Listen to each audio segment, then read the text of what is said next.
Arterial plaque, it's a huge topic. You all heard about statins. They are the go-to fighting artery plaque. At least that's what they say. Well, there's a cheap natural compound from traditional Chinese medicine, which is actually help reverse it. That is crazy. And I'm not talking about Nattokinase. Yes, I talked about that before. This video is popping up on top of the screen right now. This is for another one, which is symbiotically working with it together, with bonus benefits for your metabolism actually too. And it sounds quite controversial, but I want to tell you in this video not only the benefits, but I want to leave for you an easy to follow, cheap protocol in the end of the video to follow if you want to slow down and reverse arterial plaque with that. And I will tell you straight off the bat, it's Berberine. I don't want to tell you just in the end, I want to tell you right now, but I will tell you the exact protocol in the end. First of all, we need to understand what it is. It's that bright yellow alkaloid in plants like barberry, for example, and it is making waves for research. I truly believe very strongly that animal foods are food and nourishing for us, but the plant universe can be medicine, and that's a great example for it. Meta-analyses of clinical trials actually show it improves your blood lipids by,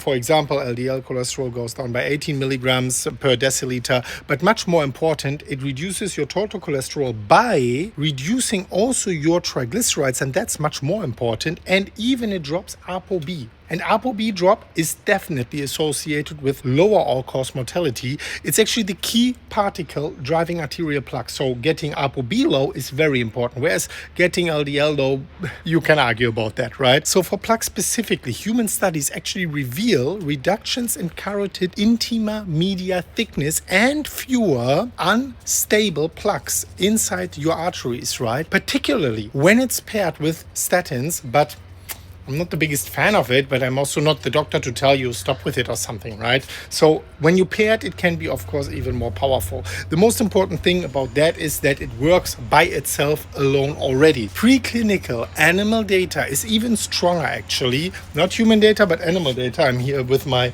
small little dog talking about animal data. What a cute little guy, actually girl. It actually shows that it is showing smaller plaque areas, less inflammation, and better plaque stability. A standout mechanism actually is that berberine modulates your gut bacteria to cut TMAO production. That gut-derived toxin strongly linked to arteriosclerosis progression and also the heart-related events. So that is mostly, of course, heart attacks and so on, right? And on top of that, it improves blood sugar control, insulin sensitivity, slightly lowers your blood pressure too, maybe not like a medication, but slightly, and that's a great thing, of course, and supports modest weight loss if you're struggling with that, right? But don't expect too much. It's not a weight loss thing, but it's definitely a plaque thing. It's like a multi-tool for the heart health, as of course, especially when you are overweight, weight loss is associated with lower all-cause mortality, specifically also related to heart health. And now, let's be real about the limitations also before I go into the crazy, easy to follow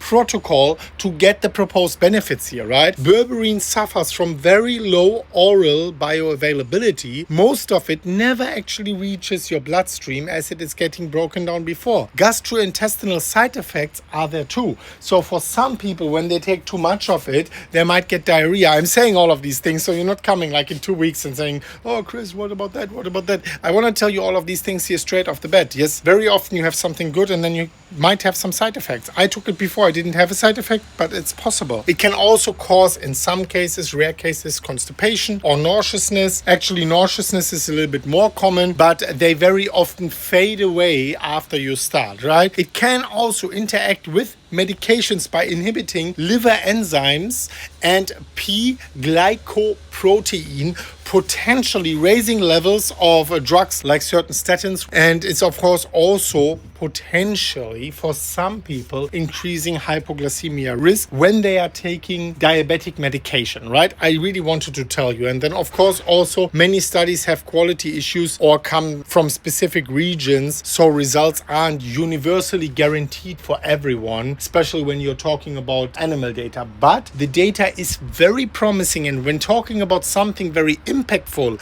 like reducing arterial plaque, it's definitely something we want to listen to, right? It is very promising but just not yet super proven for outcomes like heart attacks yet. Very early here, but I'm here to break the news. So here is the exact freaking protocol to unlock these benefits. Take 500 milligrams 2 to 3 times a day. Yes, that is a quite high dose, for a total of 1000 to 1500 milligrams daily, always with meals together to ease the digestion, to make it easier for your body actually to process. Studies actually show benefits kicking in over 8 to 12 weeks or longer, so don't expect any changes overnight or so. Track your lipids, of course, do it before, then maybe do it again 12 or 16 weeks later, and you might see a difference if you're controlling for other variables like diet, for example, right? Let me know what you think about that. Make sure you're subscribing to the channel right here and you watch this very important video about Nattokinase and pomegranate juice also doing something to arterial plaque. Thank you so much for watching, and as always, guys, bye.